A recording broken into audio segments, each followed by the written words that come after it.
하셨나요? 자, 그러면 딱 읽어보겠습니다. 한 목소리로 같이 읽을게요. 시작. 나의 사랑하는 자가 내게 말하여 이르기를 나의 사랑 내 어여쁜 자야 일어나서 함께 가자. 네.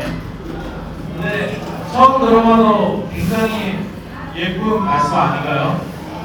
나의 사랑하는 자가 내게 말하여 나의 사랑하는 자, 내가 사랑하는 사람이 내게 그렇게 얘기를 했대요. 뭐라고? 나의 사랑아, 내 어여쁜 사람아, 일어나서 함께 가자라고 이야기했답니다. 말 자체는 굉장히 로맨틱한 그런 말인데요. 왜 이런 말을 하게 됐는지 좀 더 물어보면 안 돼요?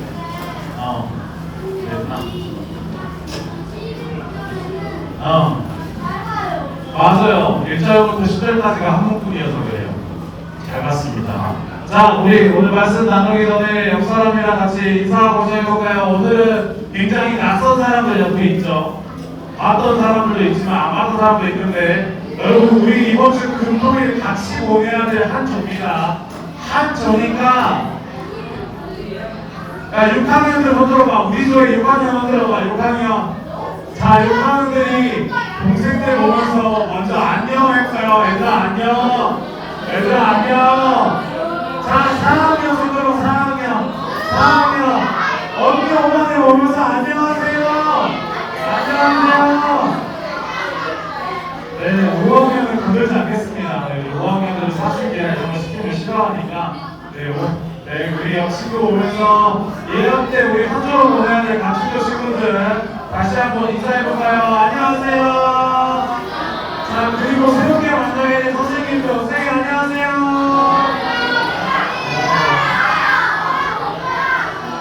네, 여러분 예언 가기 전에 한번 만나봤는데 물론 예언 안 간 친구들도 있겠으나 또 이번 주도 새로운 분들과 함께 만나면서 여러분 얼굴 맞이하면서 이 친구는 어떤 모습이 있는지 어떻게 생겼는지 뭐가 잘났는지 한번 여러분 잘 파악하면서 만나봤으면 좋겠습니다. 그래서 오늘 준비한 말씀의 제목 같이 읽어볼까요? 자, 시작! 나의 친구 내 친밀한 자야 라는 제목으로 준비해봤습니다.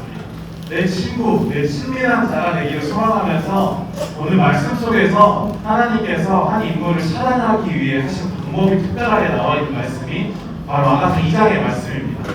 아가서 2장의 말씀 통해서 내가 그럼 어떻게 친구와 친밀해질 수 있고 친구를 사랑할 수 있는지 하나님의 방법을 본따서 내가 한번 이야기해보고 생각해 보려고 하는데요. 오늘 말씀 이름은 아가서예요. 아가서. 여러분 아가서 무슨 뜻일까요? 아가? 내가 생각하는 그 아가? 설마 얘들 그 생각은 아니지? 그 아가의 말씀이니까 그 아가겠니? 아가는 무슨 뜻이냐면 우아한 노래라는 뜻이래요. 우아하다는 뜻의 아자랑 노래를 쓰는 가자를 써서 우아한 노래라는 표현이 아가서라는 이름이고, 맞아요. 그리고 송으로 송스라고 영문으로 이어서 노래 중에 노래 가장 아름답고 가장 고귀한 노래가 불리는 게 바로 이 아가서의 내용입니다. 맞아요. 그래서 아가서는 이 솔로몬이 쓴 아름다운 찬양의 노래들, 마치 뮤지컬의 대사와 같은 구성으로 말씀이 구성되어 있습니다. 그래서 오늘 아가서 2장 1절부터 10절까지는 남자 주인공과 여자 주인공이 서로 대사를 번갈아가면서 하는 형식으로 마치 뮤지컬의 한 장면처럼 구성되어 있는 말씀인데요. 이 말씀에 대한 내용을 몇 가지 그림을 통해서 우리가 이해해 보려고 합니다. 목사님이 첫 번째 그림을 보일 테니까 여러분들이 말하지 않아도 괜찮아요. 이 그림에서 뭐가 기억에 남는지를 한번 생각해 보시면 됩니다. 첫 번째 그림은 뭐냐면 이런 그림이에요. 여러분들은 이 그림에서 한번 그냥 마음속에, 눈속에 한번 잘 담아놔 보세요. 대답하지 마시고 나는 이 그림에서 뭐가 보이는지 한번 여러분들 눈속에 잘 담아놔 봐보세요. 그리고 하나의 그림을 또 보여드릴 거예요. 두 번째 그림. 여러분들은 이 두 그림, 이 사진 속에서 여러분들은 뭘 보셨나요? 돌, 집 같은 것도 있었고, 꽃 같은 것도 있었고, 뭘 봤나요? 지구? 굉장히 넓게 봤구나. 좋아요. 하늘, 맞아요. 근데 여러분 이 사진에서 분명히 여러분들이 조금 더 조명됐던 이게 여기 왜 있지? 라고 하는 게 있었어요. 그게 뭘까요? 바로 어쩌면은 이런 사진에서 우리 눈에 딱 보이는 특징은 바로 이 가운데 있는 꽃이 더 눈에 보일 때가 많습니다. 꽃이 더 잘 보이는 것이죠. 오늘 말씀은 바로 이런 배경을 가지고 이런 설명을 1절에서 하고 있습니다. 아가서 2장 1절은 먼저 여자의 대사로 이런 내용을 시작해요. 여자가 나는 샤론에 수선하여 골짜기에 백합화야 라는 이야기가 시작합니다. 샤론에 수선하, 골짜기에 백합화 라는 말은 여러분 무슨 뜻일까요? 샤론에 수선하, 골짜기에 백합화. 여러분들이 딱 이 얘기를 들었을 때는 이 내용 자체만으로는 어떤 느낌이 먼저 드시나요? 나는 샤론에 수선하야, 골짜기에 백합화야 라고 하면은 마치 저 사람은 스스로를 꽃이라고 이야기하네, 저 사람은 스스로를 아름다운 수선화의 백합화에 비유하네 라고 생각하면서 정말 멋진 표현이다 라고 생각할 수 있겠지만 오늘 이 말에는 굉장히 슬픈 사실이 담겨 있습니다. 사실은 이 샤론의 수선화의 골짜기에 백합화야 라고 말한 이 여자의 대화에는 이 여자의 슬픔과 자신에 대한 비관적인 모습들이 담겨져 있어요. 왜 그런 비관이 있냐면 먼저 이 샤론의 수선화라는 것은 이런 그림을 의미해요. 성경에서 말하는 샤론은 어떤 한편으로는 광활한 대지, 굉장히 넓고 광활하고 거대한 평야와 같은 대지를 의미하는 멋있는 말로 의미하기도 하지만 때로는 어떤 의미로 표현되냐면 내가 숨을 곳 하나 없고 내가 기댈 곳 하나 없고 내가 거할 곳 하나 없는 쓸쓸한 공간을 의미하기도 해요. 첫 번째로 여자는 자기를 샤론의 수선화라고 이야기하면서 스스로를 어떻게 표현하고 있냐면 이 그림처럼 아무도 찾을 수 없고 그늘 하나 구할 수 없고 내가 햇빛을 피해 어디도 또 숨을 수 없는 이런 공간 가운데 피어난 아무 힘없고 작은 꽃과 같은 존재라고 자기를 이야기하는 거죠. 골짜기에 백합화라는 것은 무엇을 의미하냐면 이스라엘에서 여러분 골짜기는 비가 올 때만 물이 흐르는 특별한 하천의 형태를 띠고 있어요. 그러다 보니까 이 골짜기에는 높고 큰 나무가 있는 게 아니라 이런 작은 잔디나 잡초나 이런 모를 뿔들과 함께 뭐가 많으면 여러분 주변에 이거 뭐 보이세요? 뾰족뾰족한 거 보이세요? 이렇게 일조랑 햇빛이 너무 강하다 보니까 적은 강수량, 높은 일조량 때문에 여기는 이렇게 가시덤불이 수많이 이루어져 있다고 합니다. 정말 많은 가시덤불이 이 골짜기에 많다고 해요.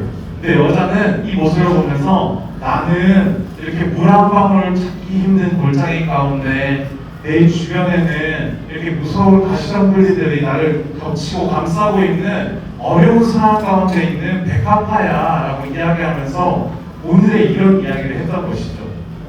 바로 나는 샤론에 수선하여 골짜기에 백합화야 라는 것은 나는 아름다운 꽃이야, 나는 수선화야, 나는 백합화야 라고 즐겁게 얘기한 것이 아니라 나는 아무도 없는 들판 가운데 놓여져 있는 혼자 있는 사람이야.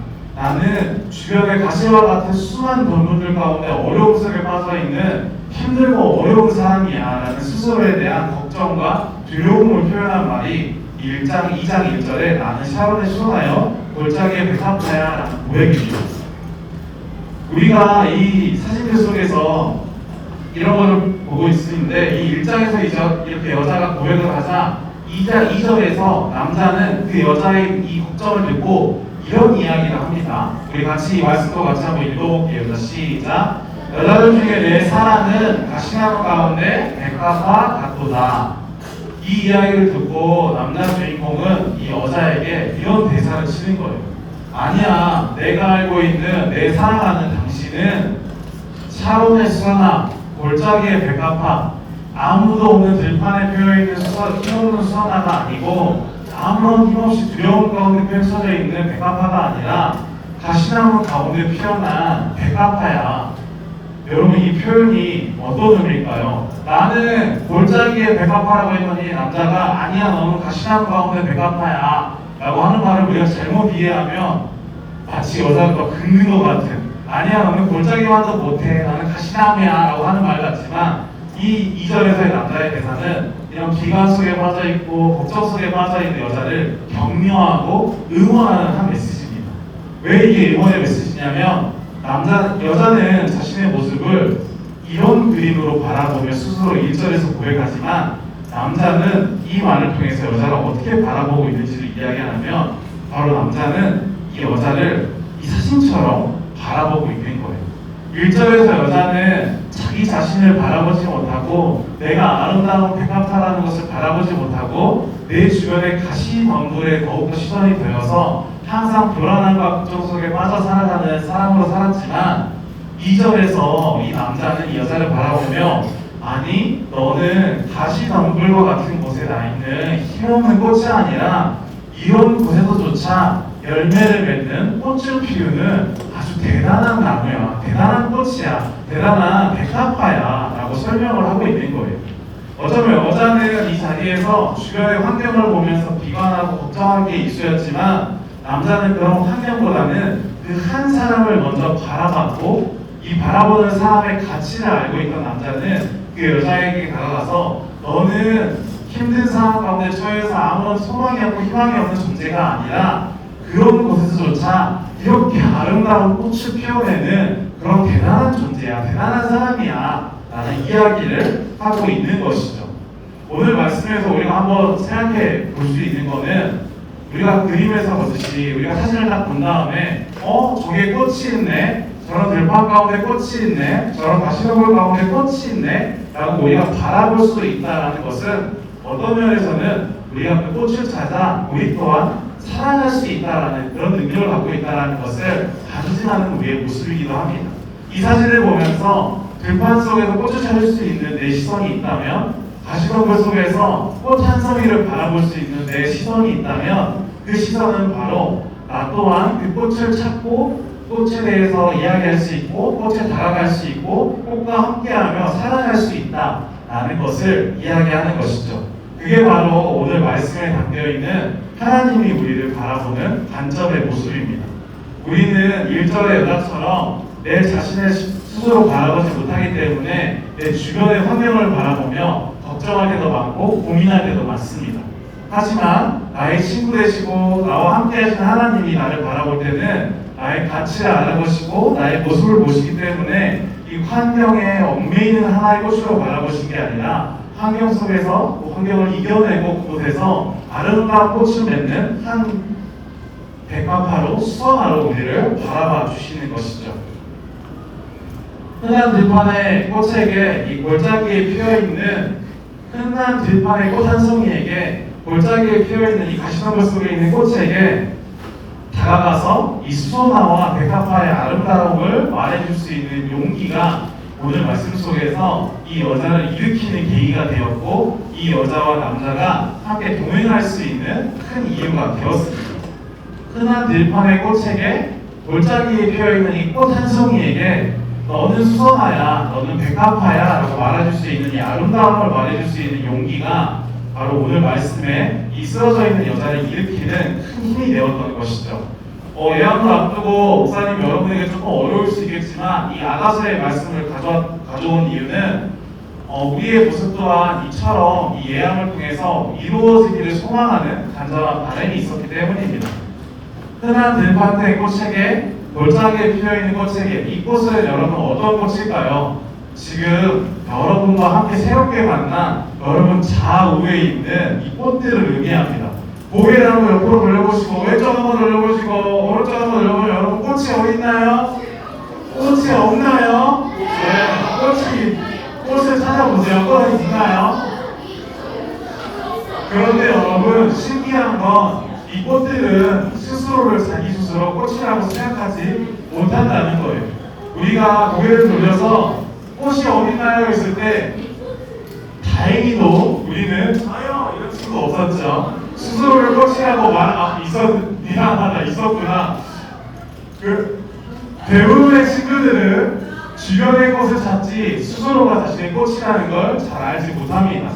그렇다면 여러분 이 한 송이 한 송이의 꽃을 꽃이라고 말해줄 수 있는 사람은 누가 될까요? 바로 내가 이 꽃을 바라보는 나의 역할이라는 걸 오늘 말씀은 우리에게 알려주는 거예요. 하나님은 예언의 10가지 조로 한 송이의 꽃들을 한 다발로 이 각자의 조로 이렇게 묶으셨습니다. 그런데 신기하게도 이 꽃들은 스스로가 자신을 꽃인지를 알지 못해요. 그런데 하나님이 이 꽃들을 한 다발로 이 조로 묶으신 이유는 스스로 꽃임을 깨닫기 위함이 아니라 내 옆에 있는 친구가 꽃임을 내가 알려주기를 바라는 마음에 이런 조로 함께 만드시고 우리를 한 공동체로 함께하게 하신 거예요. 그때 그렇다면 우리가 이렇게 함께한다면 우리의 역할은 무엇일까요? 너는 수선화야, 너는 백합화야, 너는 꽃이야 라고 이야기하는 우리의 다가감이 필요하다는 것이죠. 내가 이 꽃을 바라볼 수 있다면 내가 내 친구를 고개를 돌려서 여기 누가 있네, 여기 새로운 애가 있네, 여기 4학년 누가 있네, 5학년 누가 있네, 6학년 누가 있네 라고 바라볼 수 있다면 이 바라본 다음에 우리에게 필요한 것은 너는 수선화야, 너는 꽃이야 라는 다가감인 것이죠. 여러분들에게 다가감을 어떻게 적용할 수 있을까요? 첫 번째는 안녕 나는 누구야, 안녕 나는 누구야 라고 인사하는 모습일 수 있고, 두 번째는 예언의 기간 동안 너는 손이 크구나, 너는 코가 예쁘구나, 너는 말이 참 많구나, 너는 조금 시끄럽긴 한데 귀엽긴 하구나 라고 하면서 내가 느낀 내 친구의 모습을 말해주는 게 우리의 다가감이 됩니다.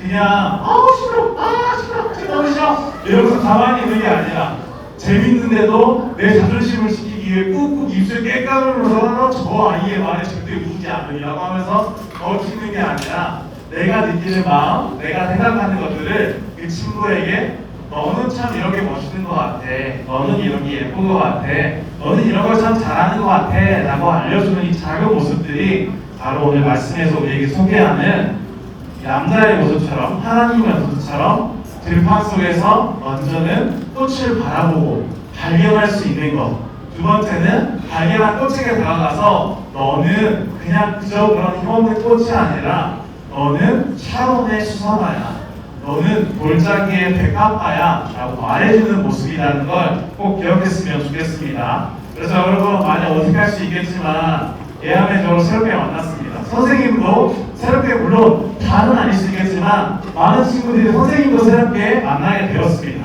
이때 우리가 해야 될 건 무엇이다? 먼저 바라보는 것, 아래만 보는 게 아니라 먼저 내 좋은 친구 한 명 한 명을 바라볼 수 있는 친구들이 되었으면 좋겠고요. 바라봤다면 그 다음에 그 친구에게 작은 한마디를 건넬 수 있는 그 친구들의 모습이 되기를 소망합니다. 그래서 여러분 오늘 말씀의 마침 기도는 우리 두 손 모으고 같은 기도문을 읽으면서 함께 마무리해 보려고 합니다. 자, 우리 한번 두 손을 모으고 한 기도문을 같이 읽으면서 오늘 말씀에 대한 마침 기도를 같이 진행해 보도록 하겠습니다. 앞에 내용 요거랑 다음 장까지 있어요. 그 앞에 내용 보면서 우리 같이 함께 기도해 보겠습니다. 같이 읽으면서 기도할게요. 자, 시작.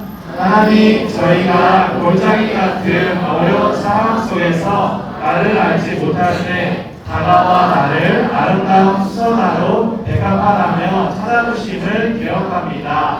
이제 우리도 친구를 그렇게 발견하고 사랑할 수 있는 마음과 용기를 주세요. 이번 주 예언 가는 길 그런 마음으로 예수님과 함께 친구들과 함께 해주세요. 예수님의 이름으로 기도합니다.